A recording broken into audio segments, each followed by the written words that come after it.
শিক্ষা উপদেষ্টা ও শিক্ষা সচিবের পদত্যাগের দাবিতে সচিবালয়ে ঢুকে পড়া শিক্ষার্থীদের লাঠি পেটা ও কাঁদানে গ্যাস নিক্ষেপ করে বের করে দিয়েছে আইনশৃঙ্খলা রক্ষাকারী বাহিনী। এ সময় বেশ কয়েকটি গাড়ি ভাঙচুর করেন শিক্ষার্থীরা। দফায় দফায় ধাওয়া পাল্টা ধাওয়ায় আহত হন সেনা সদস্য, পুলিশ সহ প্রায় শতাধিক শিক্ষার্থী। শেষ মুহূর্তে পরিস্থিতি নিয়ন্ত্রণে ব্যবস্থা নিতে হয়েছে বলে জানিয়েছেন কর্তব্যরত পুলিশ কর্মকর্তা। এদিকে শিক্ষার্থীদের দাবির মুখে শিক্ষা সচিব সিদ্দিক জুবায়েরকে প্রত্যাহার করা হয়েছে বলে ফেসবুক পোস্টে জানিয়েছেন তথ্য উপদেষ্টা মাহফুজ আলম। রিপোর্ট করছেন রকনউদ্দিন।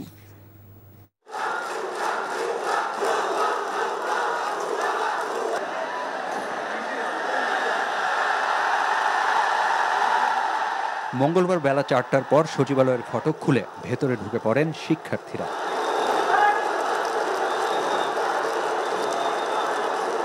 অন্তর্বর্তী সরকারের মেয়াদে এ নিয়ে তৃতীয়বার সচিবালয়ে প্রবেশ করলেন বিক্ষুব্ধ শিক্ষার্থীরা।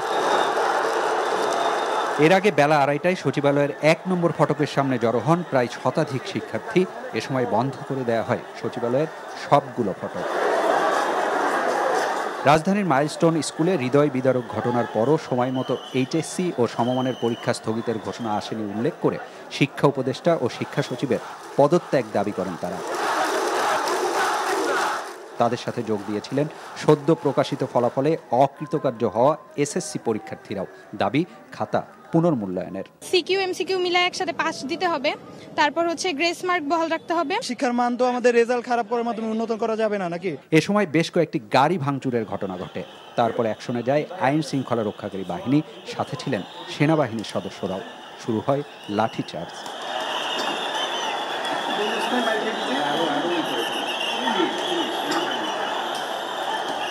সাউন্ড গ্রেনেড আর কাঁদানে গ্যাস ছুড়ে ছত্রভঙ্গ করে দেওয়া হয় বিক্ষুব্ধ শিক্ষার্থীদের।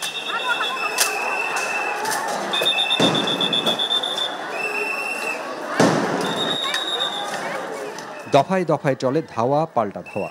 ছত্রভঙ্গ হয়ে যায় শিক্ষার্থীরা। ছড়িয়ে পড়েন জিপিও সহ পল্টনের আশেপাশে।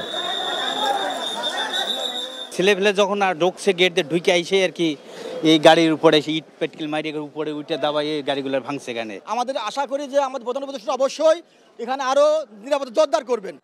আহত হন সেনাবাহিনীর সদস্য, পুলিশ সহ প্রায় শতাধিক শিক্ষার্থী। শেষ মুহূর্তে আমরা এটা প্রোটেক্ট করি, আমরা কখনো অ্যাটাক করি না, আমরা প্রতিহত করি। তখন যারা ডিল দিচ্ছিল, আমাদের নিরাপত্তা ব্যবস্থা জোরদার আছে এবং যে কোনো থ্রেটে আমরা মোকাবেলা করার মতন যথেষ্ট সামর্থ্য আমাদের আছে। বিকেল 5টার পর সচিবালয়ের 2টি ফটক খুলে দেওয়া হয়। দ্রুত বের হয়ে যান এতক্ষণ আটকে থাকা কর্মকর্তা, কর্মচারী ও দর্শনার্থীরা। পরিস্থিতি বিবেচনায় সচিবালয়ের নিরাপত্তা জোরদার করা হয়েছে। রকনউদ্দিন, এনটিভি নিউজ, ঢাকা। এখন যাচ্ছি সচিবালয় এলাকায়, সেখানে আছেন সহকর্মী নূর হোসেন। নূর, সেখানকার সবশেষ পরিস্থিতি কি আমাদেরকে জানাবেন? জসিন্তা, এই মুহূর্তে সচিবালয়ের সামনের অবস্থা মোটামুটি স্বাভাবিক বলা চলে।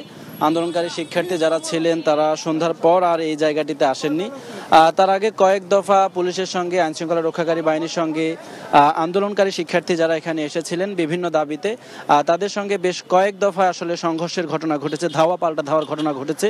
এবং সবশেষ সন্ধ্যার কিছুক্ষণ আগেই তারা 0 পয়েন্ট মোড়, যেটি গুলিস্তানের, যেটির পাশে বায়তুল মোকাররমের দক্ষিণ গেট ছিল, সেখানে অবস্থান করছিলেন। এবং তাদের সঙ্গে আমরা কথা বলার আসলে চেষ্টা করছিলাম যে ঠিক কি দাবিতে তারা এখানে আজকে আন্দোলন করছেন। তাদের অনেকের সঙ্গে আমরা কথা বলার চেষ্টা করেছি, কিন্তু তারা সুস্পষ্টভাবে তাদের যে দাবি সেটি আমাদের কাছে জানাতে পারেননি। তবে তারা শিক্ষা উপদেষ্টা যিনি রয়েছেন এখন, তার যে গাফিলতি, গতকালকের ঘটনা, এরপরে যে এইচএসসি পরীক্ষা যেটি এখন চলছে সেটি স্থগিত করার বিষয়ে যে বক্তব্য, সেসব বিষয়ে তারা তাদের যে অসন্তোষ, সে অসন্তোষের কথা জানিয়েছেন। এবং একই সঙ্গে এইচএসসি পরীক্ষা সংক্রান্ত এবং অন্যান্য শিক্ষা সংক্রান্ত বিষয়ে বেশ কিছু দাবি তাদের রয়েছে, এমনটি তারা আমাদেরকে জানিয়েছেন। তবে তারা এর পরবর্তীতে এখান থেকে সচিবালয়ের দিকে আসার আর চেষ্টা করেননি। পরে এখানে পুলিশের যিনি রমনা জোনের ডিসি রয়েছেন মাসুদ আলম, তিনি আমাদের সঙ্গে কথা বলেছেন। আমরা তার কাছে আসলে জিজ্ঞেস করেছিলাম যে কতজনকে আটক করা হয়েছে। এর সুনির্দিষ্ট কোনো তথ্য পুলিশের পক্ষ থেকে, আইনশৃঙ্খলা রক্ষাকারী বাহিনীর পক্ষ থেকে আমাদেরকে দেওয়া সম্ভব হয়নি। এছাড়া কতজন আহত হয়েছেন সেটিও তিনি আমাদেরকে জানাতে পারেননি। জসিন্তা, জানছিলাম সচিবালয়ের সামনে শিক্ষার্থীদের আন্দোলনের খবর।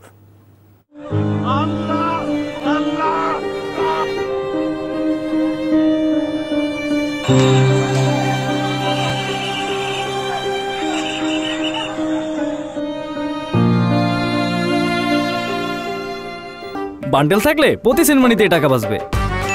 বিকাশ সেনমানি বান্ডেল কিনে জিতুন প্রতি লেনদেনে।